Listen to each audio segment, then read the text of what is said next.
I grew up in a very outdoorsy family who rode bikes on all my holidays and stuff, so it was a really natural thing for me to learn to ride a bike and ride a mountain bike.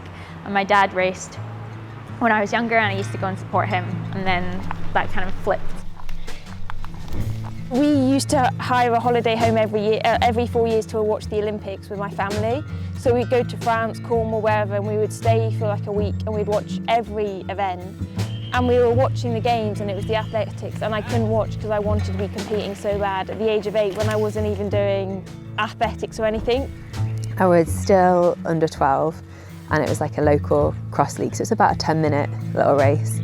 But at the end I got a Mars bar and a can of Coke and I was like, all right, I'll do this again. I think probably at school I was very sporty and I don't know if I fit in completely, but with my friends from school we would just go out and have fun and just go on these big adventures, and I'm very lucky that now we still do those, and although they don't race, we still have the best adventures on the bike. So I think it was just that community and just that, like, yeah, we could do anything on our bikes together and it's always so much fun. You don't get many opportunities in your career as an athlete to have time.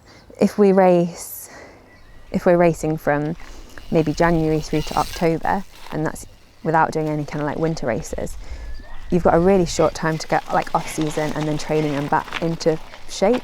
You never really have the time to try out too many different things and kind of take your time over stuff.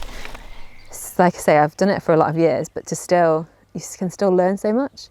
For me, the biggest thing was having this psychological break from racing, because that's always been the thing that has been kind of my biggest weakness in terms of my progression.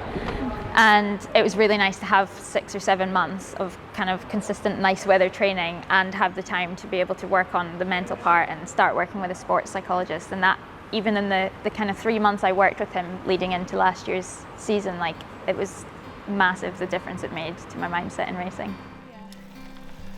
Darling, I know it's hard to let go.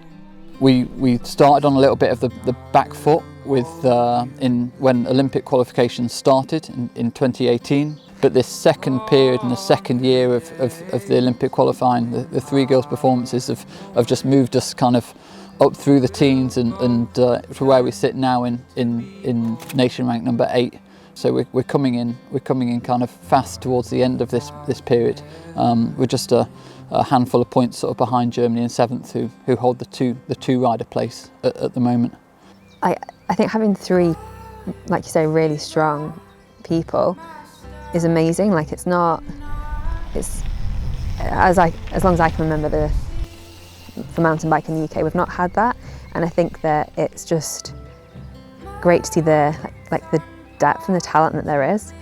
We've always had 1 or 2 riders in the past kind of 8 or 9 years when I've been racing who has done really well, here and there at an international level, but we've never had a group of riders at elite level who are all at the front of the bike race, and that's really exciting. It obviously has its challenges because we all know we have 1 spot. It's probably more complicated now because I'm in the mix, whereas last year there was only 2 of them, and that definitely puts the pressure on all of us individually and as a group, because we're trying to get 2 spots.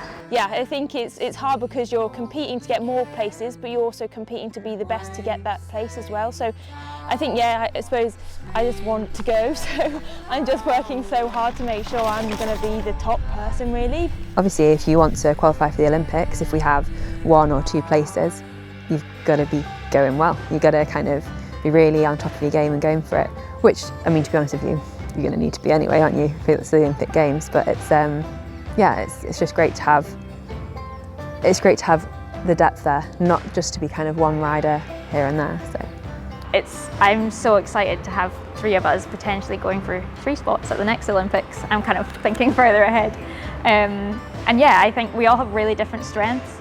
There are 3 such different personalities and 3 such different sort of styles, which means that it's a really kind of nice complement to have, and they all add huge amounts in different sort of styles of both riding, but off the bike kind of personality as well, which is great for the mix, and it's it's a pleasure to be associated and have the opportunity to work with any of them. If we could get the opportunity to do a good kind of season of bike racing, and I'm fit and healthy and able to race those races to the best of my ability and really enjoy doing it, I'd be really happy. Obviously, we've talked about results, and I'd love to win races, to be on the podium, to go to the Olympics, to get a medal. But yeah, I think you just have to, if I can come away from the year knowing that I've done my best but really enjoyed it as well, that's all you can ask for.